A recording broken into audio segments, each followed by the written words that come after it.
think your business is the next big thing? Well, hello, Titans.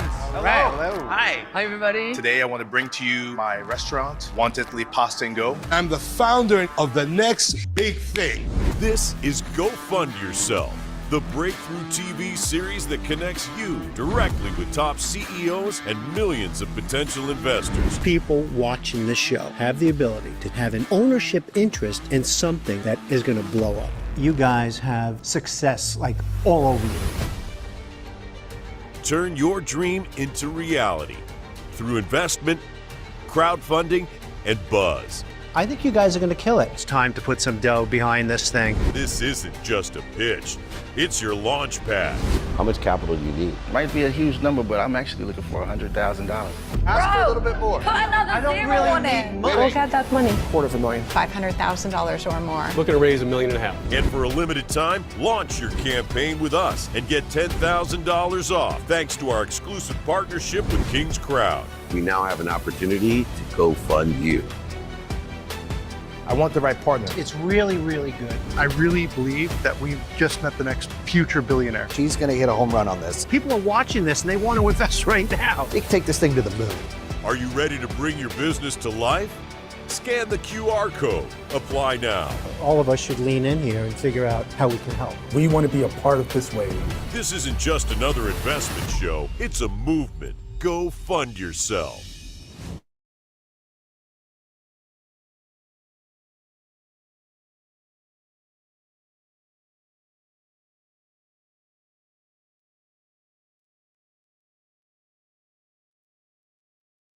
All right. Welcome, everyone, to this session. My name is Brian Belay. I'm the CTO at King's Crowd. In this session, we're going to be talking about top-of-funnel strategy for your campaigns. This is the engine that gets investors aware, curious, and primed to take that first step towards investing. Now, for founders, we're going to be talking a lot about what a strong top of funnel means for you. So you're not just buying clicks, you're going to be building a repeatable system that turns attention into engagement. Think emails, platform follows, especially Q&A session on those platform pages to be able to help your raised page build that social proof and the trust that it needs, ultimately converting the casual interest into committed investors. Now, if you're a platform or a professional here, top of funnel is also very important. It's in terms of the quality deal flow, sustaining that visibility, giving steady daily traffic, clean attribution, and consistent on-page engagement that keeps offerings discoverable and moving up the ranks. Last but not least, if you're an investor, I would actually urge you to stick around. Now, you might not think that the session top of funnel might not apply to you, but I think from an investor perspective, having an understanding of how the funnel works can help you to spot which phrases have real momentum behind them and which ones may struggle to get the attention needed to succeed, which ultimately matters in the end for you as an investor as you're trying to invest in those companies that are going to be successful. I'm going to welcome both of my co-hosts today. So I'm going to be acting as the moderator, and I will be joined by both Harrison Burt, who you saw in the last session, as well as Jason Fishman. Some quick introductions, and then we're going to dive into a couple slides that Jason prepared for us. So Jason Fishman is the co-founder and CEO of digital niche agency DNA. He's also a podcaster for the Test, Optimize, Scale podcast, and he leads DNA as one of the most experienced performance shops in the investment crowdfunding industry.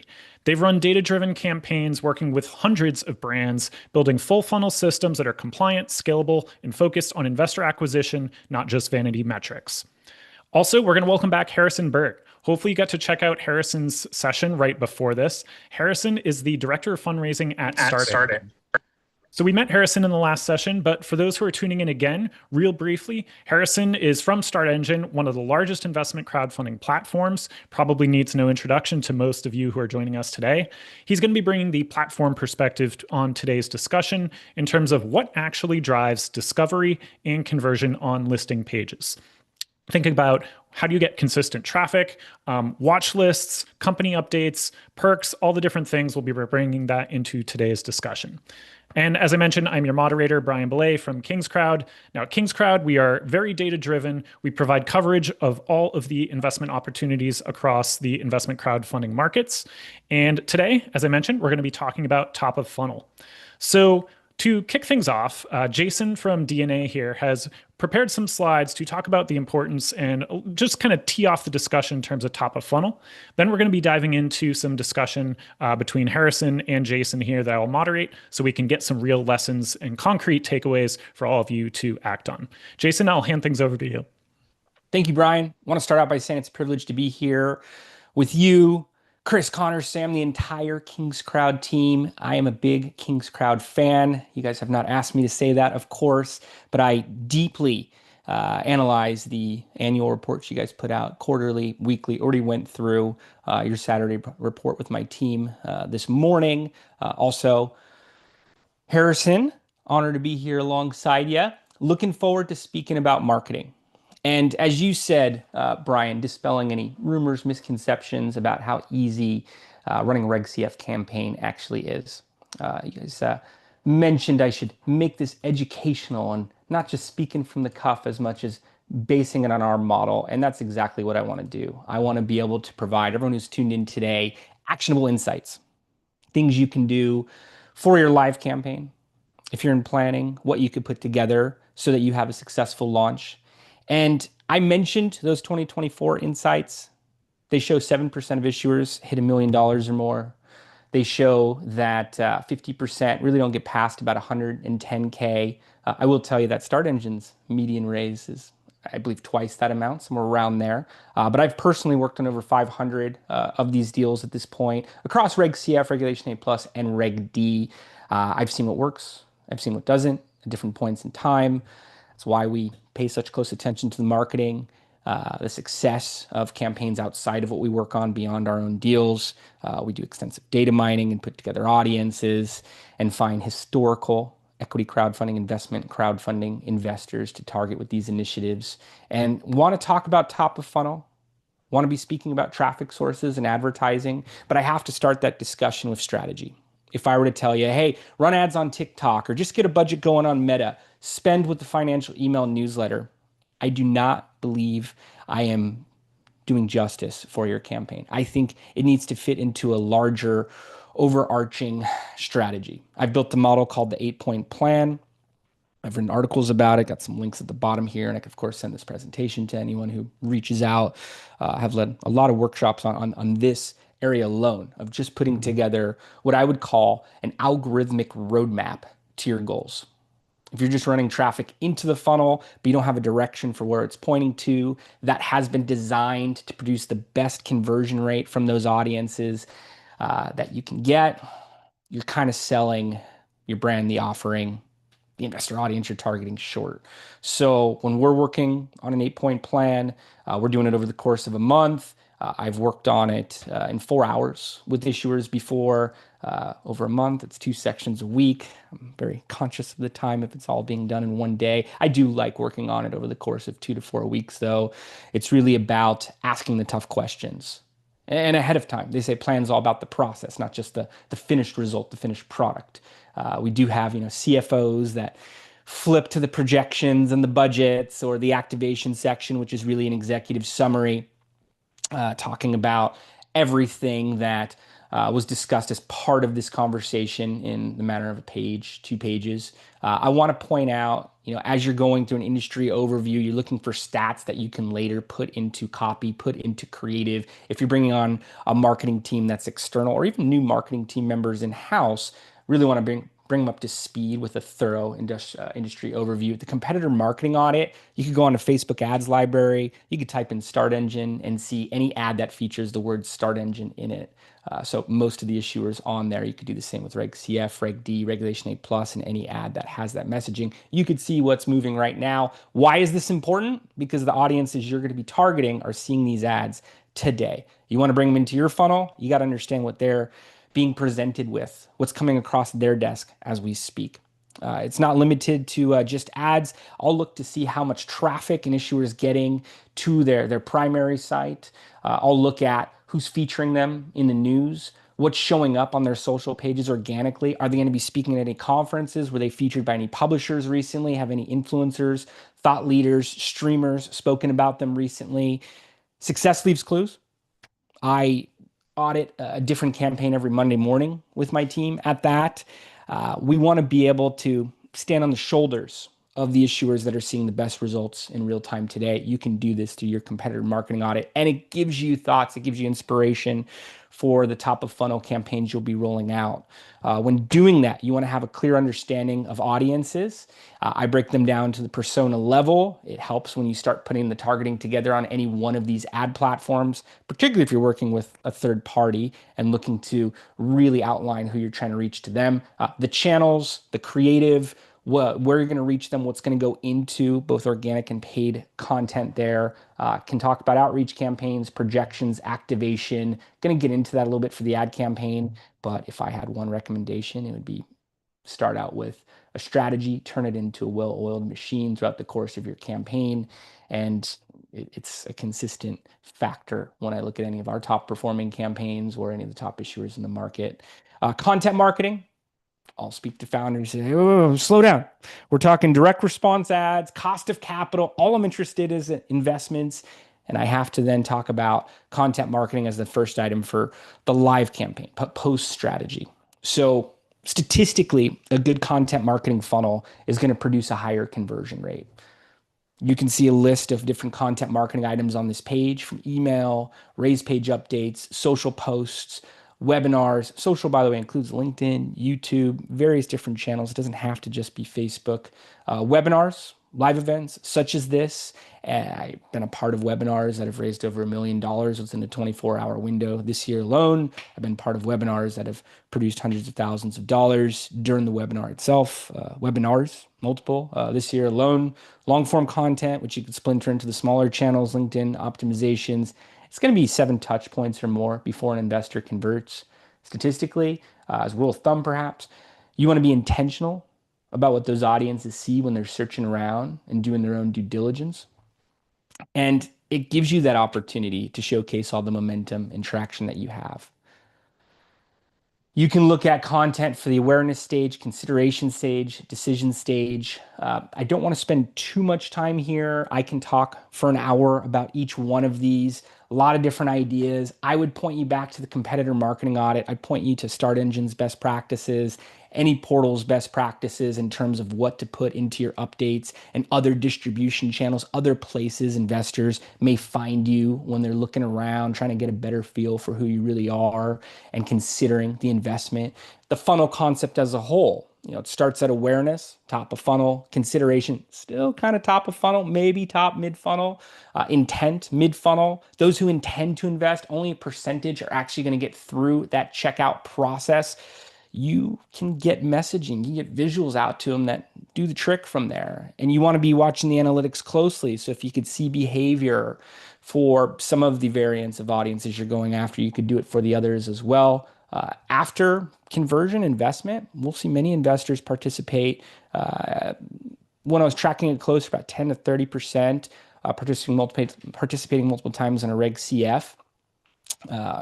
Surely available for targeting for future campaigns as well, especially from your page engagement pixel audience, which I'll get to in a moment.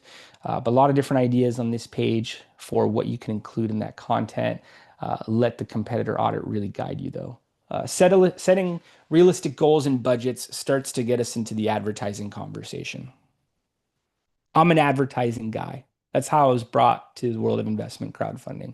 Working on Reg D campaigns, tapping into third-party audience data vendors and people I knew to reach high net worth, high household income audiences. Started with programmatic ads, display banners, moved to social ads, which for many platforms allow the use of a pixel tracking. When you're setting your budget, you're looking at your multiplier. Don't look at it just as an expense. No one wants to buy ads. They want to see, as you can see on this page, a 3x return on ad spend, a 10x return on ad spend. $10,000 sounds like a lot of money to many issuers. 30,000, 100,000 is really what you're looking to buy. It's a test. You have to manage it to a point of effectiveness. It's a marathon, not a sprint. It's going to require retargeting. But if you work backwards from your total goal, look at how much you need to raise each month, how much traffic it's going to take to get there, you can get to a spot that gives you a fighting chance at getting enough investors at the right conversion rate. It's all contingent on the conversion rate. that with an average investment can get you to your goal. I mentioned programmatic ads, display banners on major media websites and apps. There's video, sponsored content, a variety of social ad platforms, search, which actually gives you access to video and display banners, publisher direct, financial email newsletters can be great. Some audiences get a bit of a fatigue over time. Returns can be higher earlier on with some of these groups, but you want to figure out your audience allocations per audience variant. We generally start with somewhere between 4 and 10 different variants. The channel, the creative that is going inside. And just to paint a picture, I use the number of 50,000 impressions quite a bit. 50,000 clicks quite a bit. But I wanted to use the example of a starting ad budget here per some of the discussion points we're going to get to. If I'm looking at a $10,000 ad budget and anticipating a $20 average CPM, that's a cost per 1,000 impressions, Roman numeral M, that's 500,000 impressions. Maybe it's $40 CPM, 250,000 impressions, but you need a baseline to go after. And with some of the audiences we use, this is an obtainable CPM to hit. If you're getting a 2% click-through rate, Meta says an average click-through rate is 1%. Many of our campaigns are 2 to 5%, some substantially higher. You want to have different messages and visuals to test out there. You can get to 10,000 clicks. That's 10,000 visits to the offering page.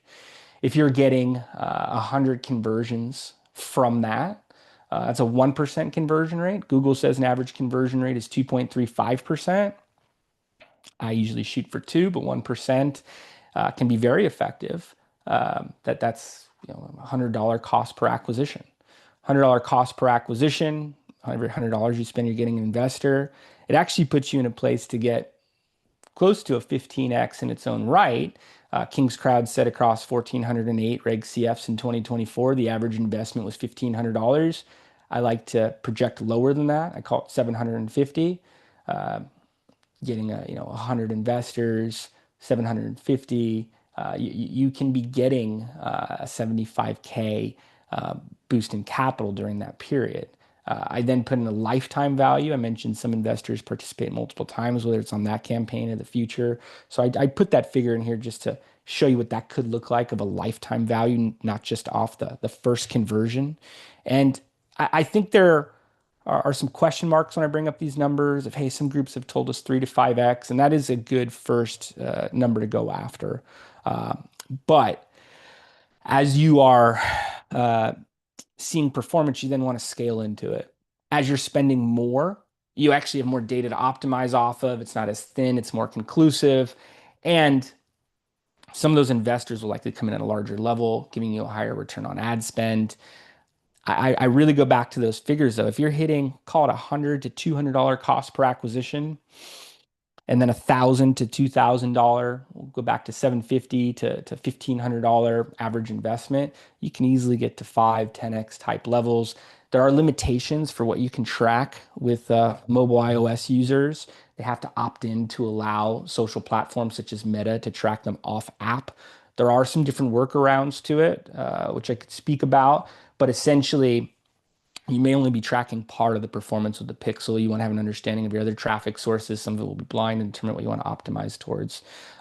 Want to get back to the questions in the panel discussion, but have a lot more information available around strategic outreach, how you can get press, influencers, even groups of investors talking about you, different ways to approach that with LinkedIn. Big fan of LinkedIn and the conversion rate that we see there. But looking forward to having this advertising discussion. Hope that provides a good, base level education to how these things work. That's what's been in the background of the campaigns we've run and many 7-figure, many 8-figure campaigns this year alone. Wow. Well, thank you, Jason, for that overview. And I think anyone watching can realize and appreciate just the knowledge here between Jason with the hundreds of issuers he's helped raise millions of dollars, and Start Engine with Harrison being able to just have this perspective. We're going to give you lots of tactical, concrete examples, strategies, techniques that you'll be able to employ. And I think one place we can maybe kick off the discussion is talking about market context and kind of platform signals. So at King's Crowd, we look at a lot of data and we see lots of different shapes to kind of the momentum of funding campaigns and how they are raising capital, right? Sometimes we see them go right out of the gate really sharp, and then they're kind of flat and level for the rest of it. Sometimes it's sort of that steady momentum build, up and to the right the whole time. Now, when we look in aggregate at a lot of the raises, we at King's Crowd have noticed that especially the first couple weeks, so talking about first 14 days, 21 days, can be really important, especially if it's smaller raises, right? You kind of get a lot of momentum. It helps you build a lot of credibility and trust. And so, Harrison, I want to welcome you to the conversation from a platform perspective, right? When we're thinking about what types of funding platform metrics and signals kind of correlate with that momentum, whether it's early momentum or later on, how do you think about things in terms of follows or number of, the watch list, referrals, discussion on the Q&A page? Maybe you could just introduce us to some of how you think about that. Yeah, it's a great question. We're looking at all those signals, and I think the way we look at them is different based on the phase of the campaign. So typically, right, as you noted, you guys see a lot of raises on King's Crowd, and Jason and his team see this as well, where in the first 2 to 3 weeks, when you're going after the people who already know you, already know your founding team, already know your company, already know your brand, it may not take them as many touch points to convert as someone who's seeing this investment opportunity or seeing your brand, your company raising for the first time. So we tend to find that you're more looking at dollars raised and number of investors coming in maybe the first 2 to 3 weeks, knowing that initial momentum should be and typically is heavily reliant on a founder's and a company's existing community. Once you get to the middle kind of week 5 onwards into month 2, month 3, that's where we like to look more directionally at, okay, our campaign page views, so clicks from ads that DNA would run, trending up week over week. Is that translating into followers? And then as we look over maybe a 14 to 30 day period, are those followers converting into investors? But we tend to see the highest sort of conversion rate and momentum of followers turning into investors when you finally see that investor life cycle come to a close. That will almost always happen towards the end of the offering when you're able to say, we're closing this campaign soon. This is your last chance left to invest.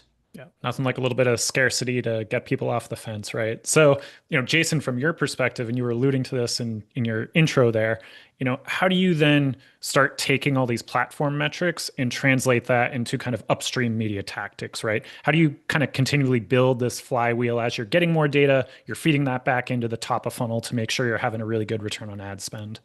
Sure. Well, I like how you place the emphasis at the beginning of the campaign. When I look at crowdfunding best practices, I'll see recommendations come up around reward crowdfunding. And I like making the contrast because reward crowdfunding, you're talking about a 30-day run in most cases. The first day, you typically have to hit a third of the goal or more to be able to set you on the right trajectory to hit the whole thing in that sprint of time. Given regulated investment crowdfunding, much longer average campaign length, but I still like to approach with the same intensity, where if we're really putting a lot of value on that first day, that first week, even the first month, and given we're not always brought in that early, marketing can often be an afterthought for issuers where they want to go live, see what happens, maybe test something out from there.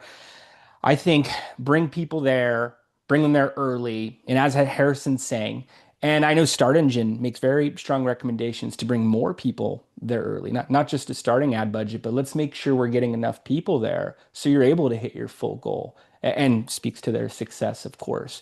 If you're bringing people month 1, they may not invest until that closing messaging, that fear of missing out really kicks in.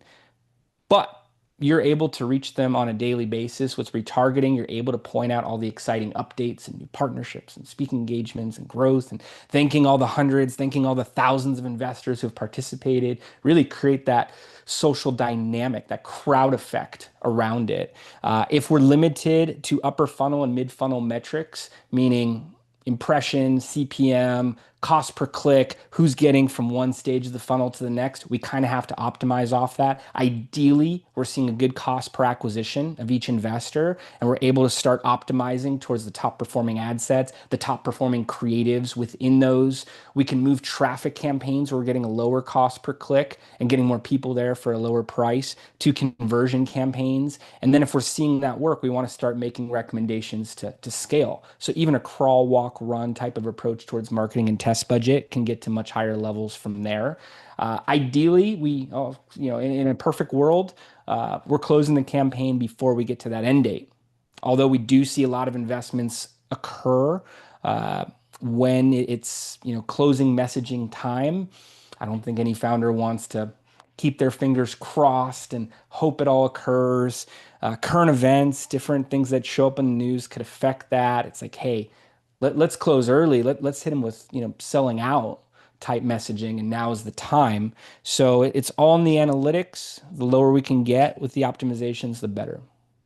I'm curious, from both of your perspectives and all the different clients and issuers that you've worked with, do you have an idea of the typical kind of investor journey in terms of how many touch points is it? Like, is it someone lands on the page and wants to invest right that day? Or do you find that you got to find them, retarget them, nurture them, and they end up investing a week or 2 weeks, or maybe they wait until it closes? Harrison, what do you see on the platform side in terms of the investor journey? We see very similar data to what Jason alluded to. I think you said 7 touch points on average, Jason, very similar to what we see on our platform, where it's bringing someone in the funnel. Maybe it's hitting them with an ad, maybe it's hitting them with an email that you send to your existing community, and then they may follow the campaign. They need to get served a few updates over a couple weeks. They get retargeted with an ad. Oh, we've crossed $500,000 raised, and now you see that social proof that finally gets you sort of over the ledge to invest. And I think sort of aligning with those similar touch points, a timeline as well, where it could be anywhere from 14 to 30 days from a first touch point of attribution to when someone actually converts into an investor. Wow. Yeah. And depending on the campaigns, we tend to see, call it 60-day average, campaign length, sometimes 90 days, depending on the reg type. But Jason, anything else, in terms of investor journey that you think is really critical or that you've noticed through all the, different brand work that you've done? Sure. I definitely agree with the timelines, sales cycle that Harrison was pointing out there. The other thing I want to mention is the content, whether it's organic or showing up in the retargeting ads, can really create a spike of new investors all at the same time. So as you could imagine, if you were to say, hey, one of the founders of these major tech companies just invested, Steve Wozniak invested today. I'm just throwing a random name out there. It happens with Mr. Wonderful. On the Start Engine campaigns, you see a flood of new investors come through. There's a saying I've heard on a panel of everyone wants to be first to be second. Old VC adage where they'll see a major name, a major fund, family office come on board, and the next day, we'll call it, a lot of investors come through. Oh, they invested, I'm getting on board. We want to get in on this. I would see it happen with celebrity investors and part of the Los Angeles tech community years back. Part of what got me involved is investment crowdfunding at that. And you can create that with the content.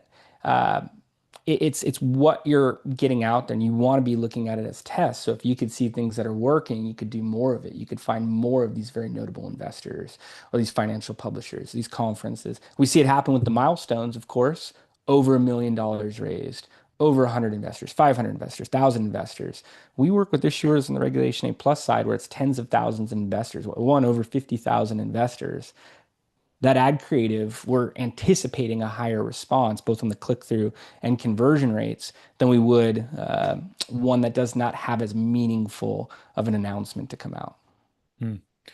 Yeah, and so I think one topic I want to touch on that you are making me think of, Jason, is I hear often from people who are maybe just looking at investment crowdfunding for the first time or considering it, it's like, well, don't I really need an existing audience? Don't I have to be like a consumer brand or have a huge following to be successful? Harrison, from your perspective, I'm curious if you could share, is that actually the case, or are there case studies and examples out there that proves the counter to that? You definitely don't. Some of the largest raises we see, some of the ones Jason's worked on, have no consumer facing side of their business, and they're totally B2B. And there are these super interesting, complex technologies, and they raise tens of millions of dollars.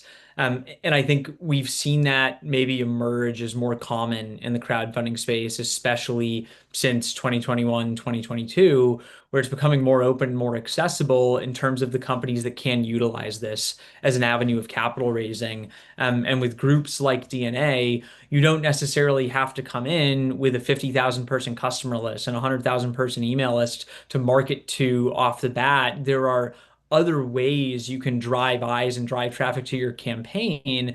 And then to Jason's point, it really becomes an equation where if you're assuming a certain conversion rate, if you can drive 100,000 people to your campaign page and they're going to convert at 1 or 2%, you're going to raise some serious capital.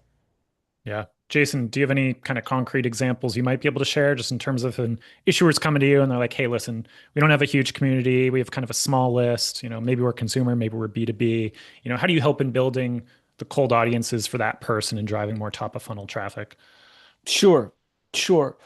One of my favorite examples to share, which is a Start Engine issuer, I could think of others that were stuck under 50K, maybe 36K, started bringing traffic over with investments after the founder, kind of wore out their existing audience, and they were able to scale to seven-figure, multiple seven-figure. Even have one where it was 36K and went to 5 million on a later round, but went to 5 million, over 10 million to date. One I like to share on Start Engine.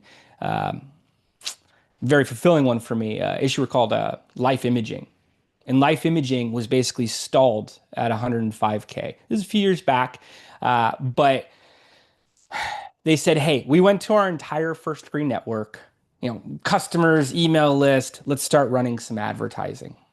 And, entry level ad spend, I think it was a 2.7x return on ad spend the first month, leaned into it further. Campaign wide, it was over 13x return on ad spend on pixel data.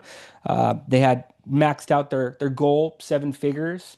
And the reason it really left an impression on me is I've visited their practice in Florida. They do early stage detection of cancer and heart disease. And there's all these pictures on the wall of lives that they've saved, in their words. Hey, this was found. They were able to do these things ahead of time. They're still alive and with us today. And they had told me during the campaign, after the campaign, not only were we going to quit equity crowdfunding, we were going to go out of business. And with the funding, we were able to continue. With that success, we were able to bring on new locations, franchise partners, all these different things. I think they're on their 4th location now in Florida, doing very well. We continue to do quarterly updates over webinars to their investor audience.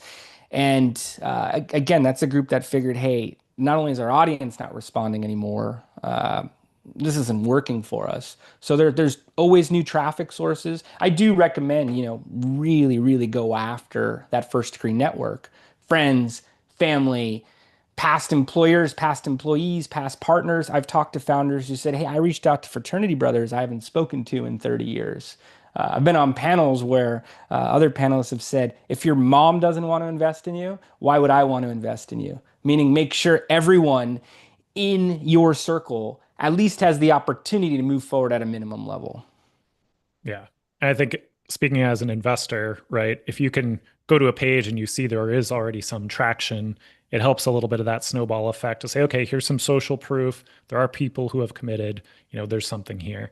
In terms of actually getting into some of the tactics, when we're thinking about budgeting for advertising and marketing spend and and pacing it over the course of the campaign, Jason, maybe you could give us a high level overview, like how do you think about setting daily caps? How do you know if something's working or when to kill an ad and switch to another one, do A/B testing, learning budgets, anything you want to talk about there? Sure.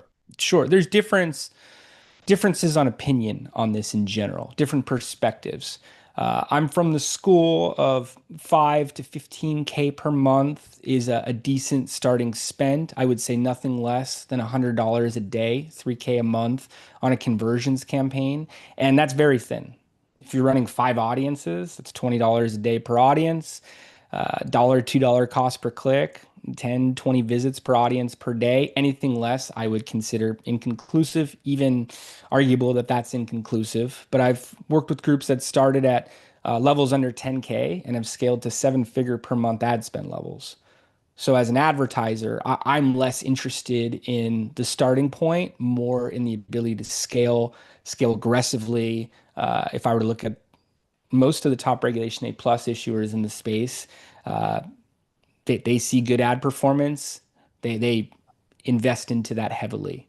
In some cases, 2x a week their spend. So even if $100 a day is your starting point, I'd really point you more towards 500. If it has to be a bit less, okay, but you're going to have to jump quicker. But if it's $500 a day, it's working. A few weeks later, you get up to $1,000 a day. The next week, you get to $2,000 a day. Again, no one wants to spend these amounts. They want to buy the investments. They want to buy the investors, buy the traffic.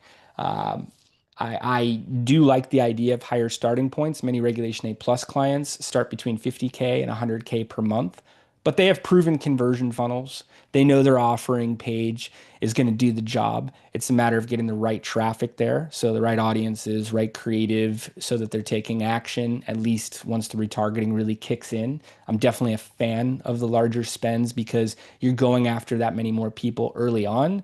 You're getting a lot more data. The algorithms on the ad platforms are able to do their thing. If you're getting more than 50 conversions a week, it's really going to work in your favor in terms of what these ad platforms do to identify the right users at the right time.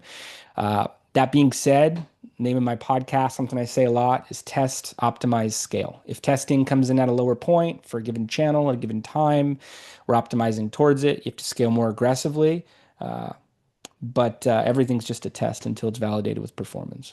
Yeah. How about you, Harrison, on the platform side? Are there goalposts that you're typically aiming for, helping issuers, kind of suggesting? I know Start Engine does everything from huge Reg A raises, including your own, to small Reg CF. So I'm curious, what are sort of the goalposts that you set there for issuers and expectations?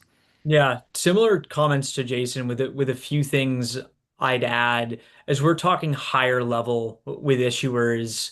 As we're sort of introducing the idea of ad spend as we're gearing up to launch a raise, we typically frame it as a cost of capital percentage, right? Reinvesting a percentage of your rolling closes. And once you know what each of those rolling closes is going to look like on a bi-weekly basis, then you can say, okay, I'm raising enough where I could spend 5,000 a week or 10,000 a week or 15,000 or sometimes less than that.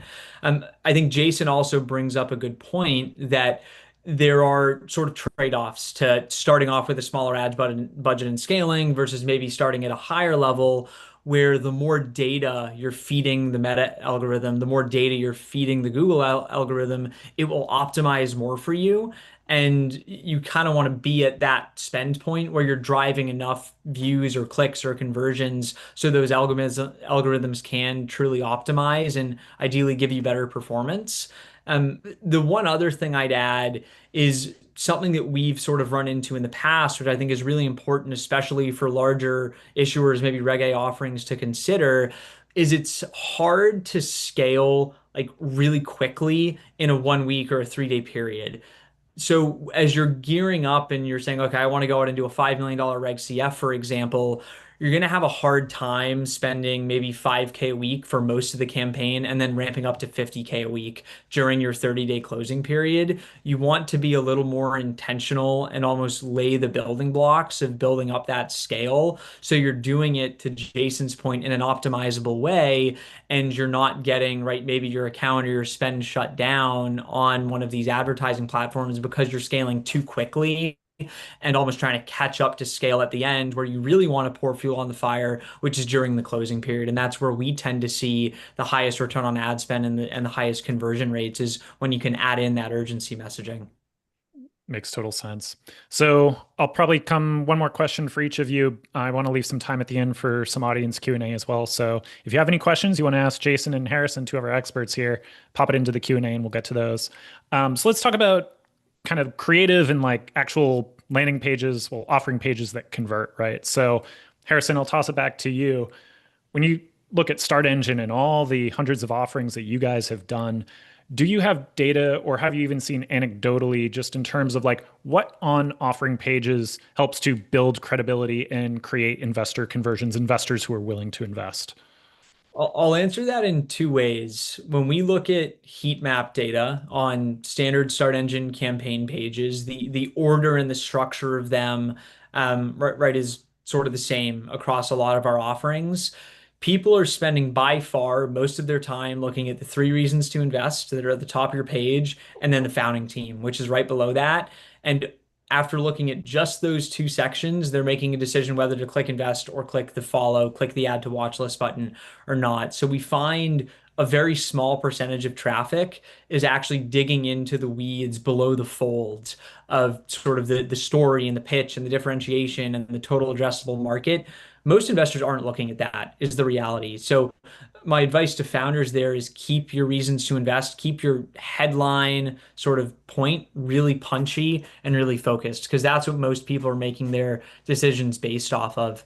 The other really interesting data point or trend, if you will, that we see right now that we have this sort of dual approach where companies raising on Start Engine can have both a Start Engine branded campaign page as well as an invest page that they host on their own platform, is the conversion rates on which one of those pages performs best actually varies offering to offering.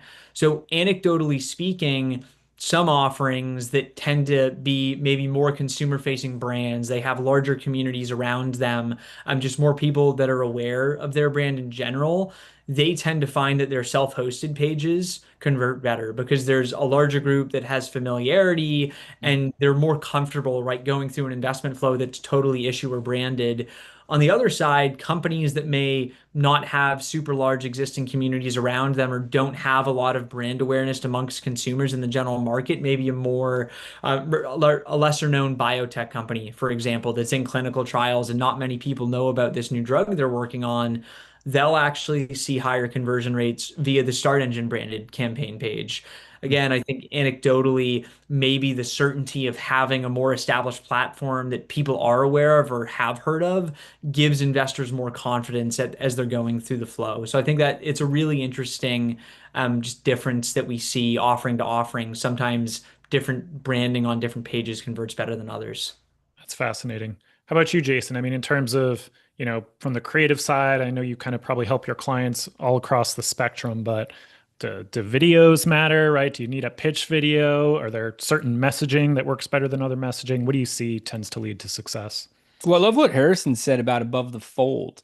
It's like with YouTube. I've had YouTube experts in my podcast, and they said, you want good YouTube engagement?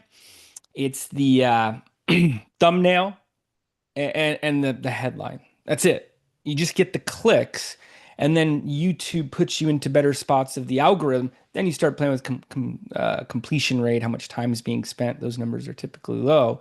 Those first ones get prioritized as a result.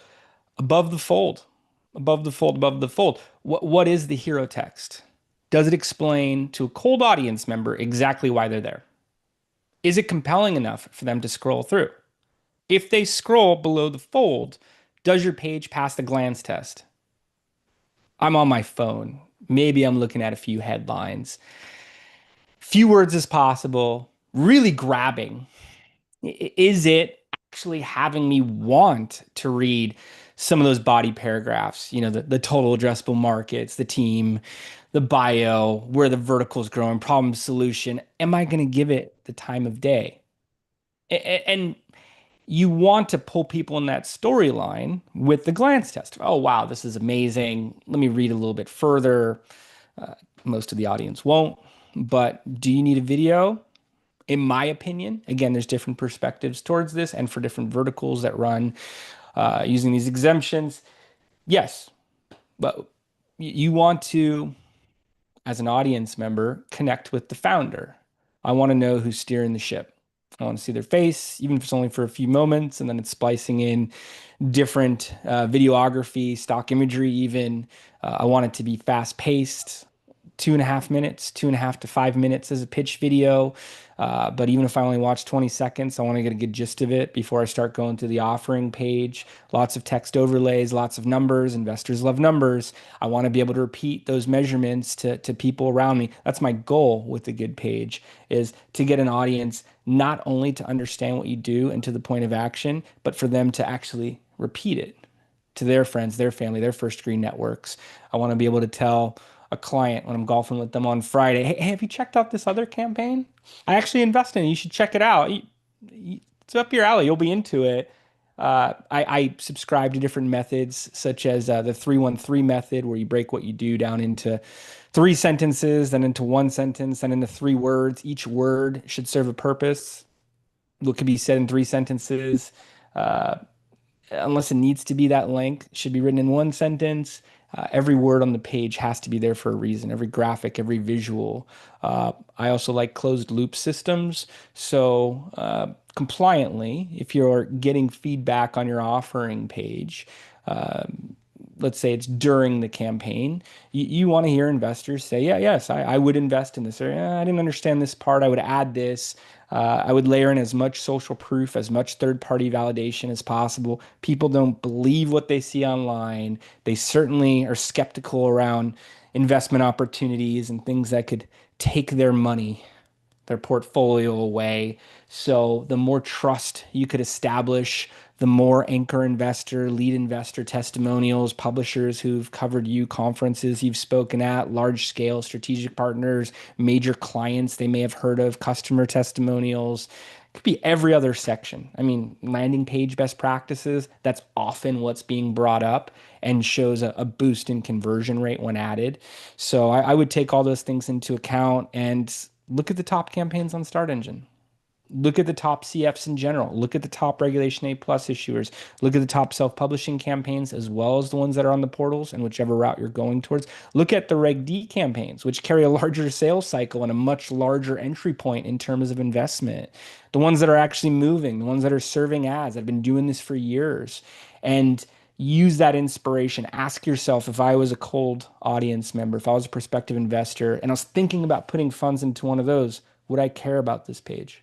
Would I move forward on it? Would I actually put my personal and financial information inside of it? I think it's fascinating. I mean, something you said, Jason, right? Pulling up, taking a look on your phone, right? 10 years ago, that was not something that was possible. You were not looking for investments and private, opportunities on your phone. And nowadays, I think it comes up in discussion. You're just, out at dinner with some friends, or you're playing a sport and someone's like, hey, I invested in this company. Have you heard of this? No, that sounds cool. They're going to pull it up and look at it right there, right? So it's all these different modalities and different channels that investors and potential investors are coming through today. And it's something that, like, all of this that's been enabled through the Jobs Act, really has just kind of completely shifted the whole investment landscape in terms of the way that people used to invest does not look like, what it is today. I want to make sure we get to some questions. We have some audience Q&A. So Harrison, I'm going to toss this one over to you first. So there's someone who's looking at 3 to 6 months as the ideal Reg CF raise. Is that enough time for a full marketing campaign with ads? Or Jason, feel free to chime in as well. Generally speaking, it is. You'd want to look at how much are you trying to raise as well. I would say that's maybe a little short for a $5 million raise, and probably more than enough time if you're raising $500,000, maybe even less.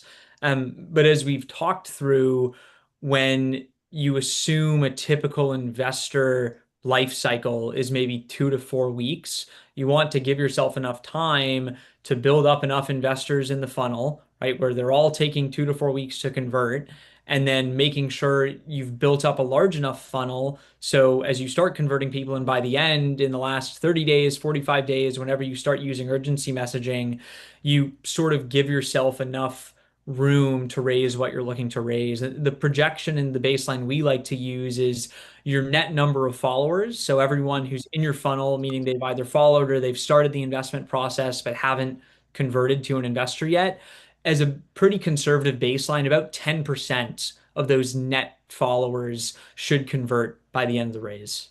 That's an awesome stat.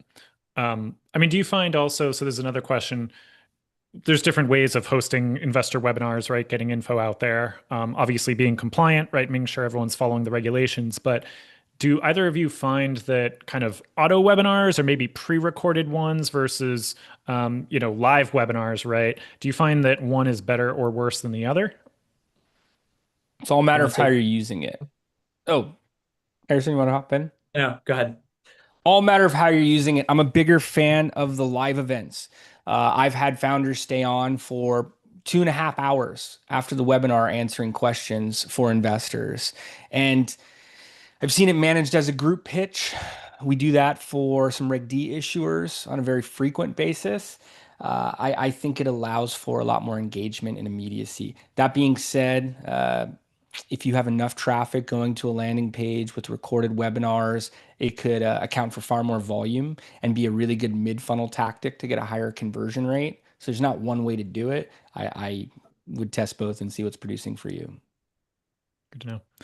Jason, another question for you. So from your experience, how effective are cold email campaigns in driving investor conversations and commitments for capital raises? Sure. So for me, it goes back to the same numbers.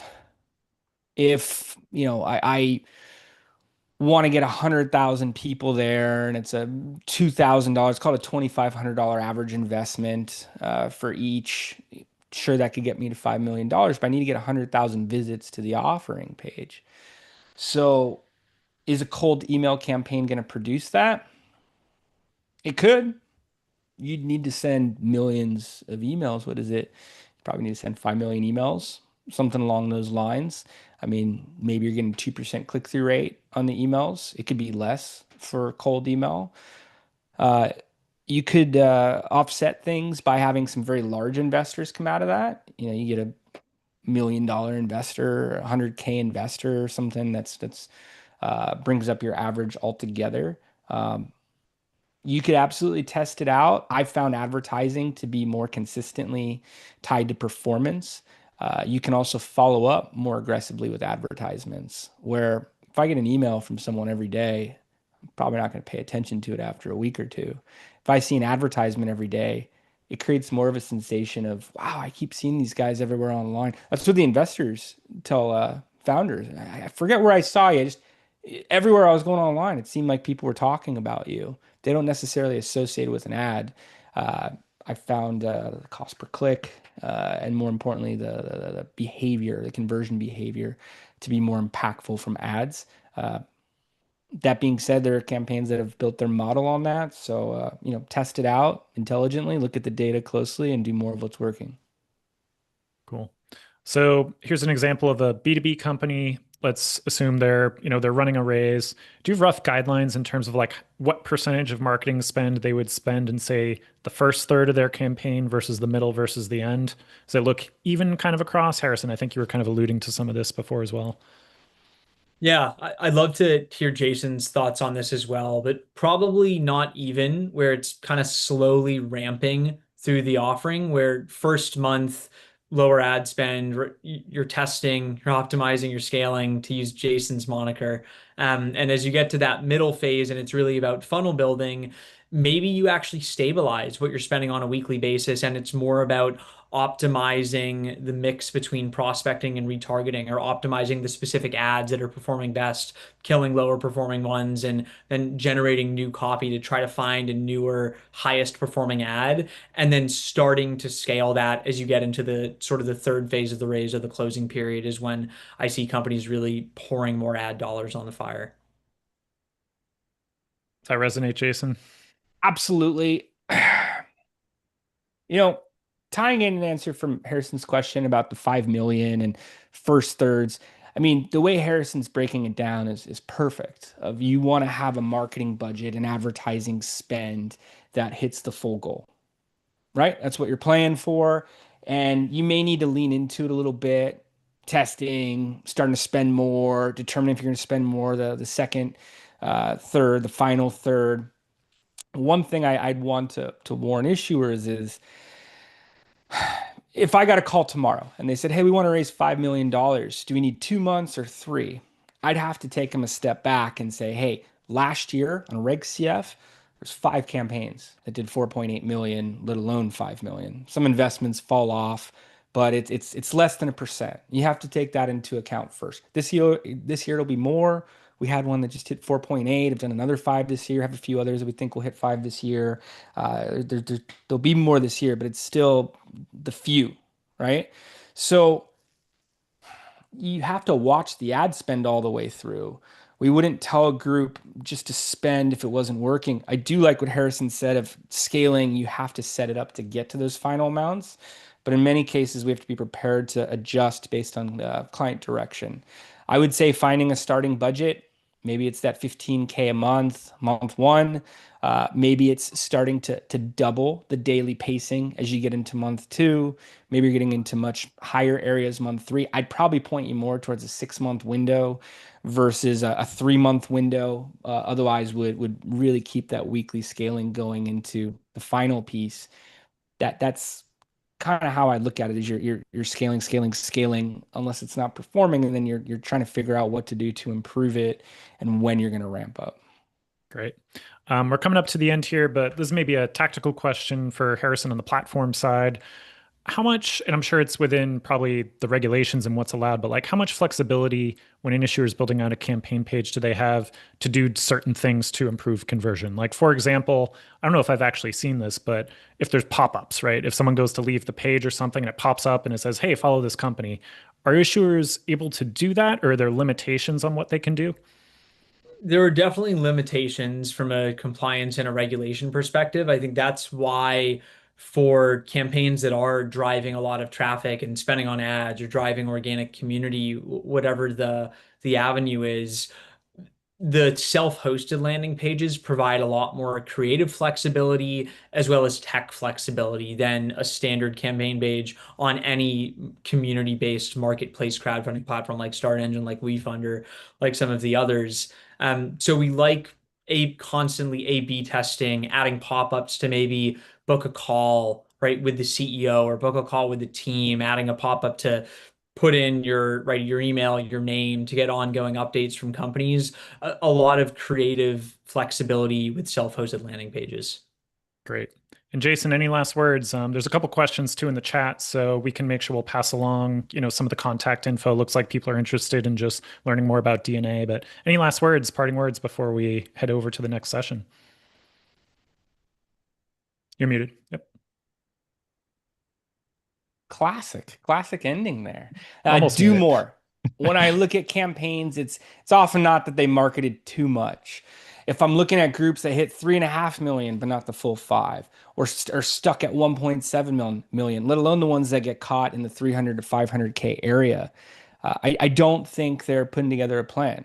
I don't think they're, per Harrison's recommendation, determining exactly how they're going to get all the traffic that they need, that if it comes in at an average conversion rate, an average investment value, can substantiate their entire goal. So don't just put your toe in the water, see what happens, take it seriously for your brand, your product, your team, your raise, your customers, your clients, and really build an infrastructure that's going to get you to the full amount.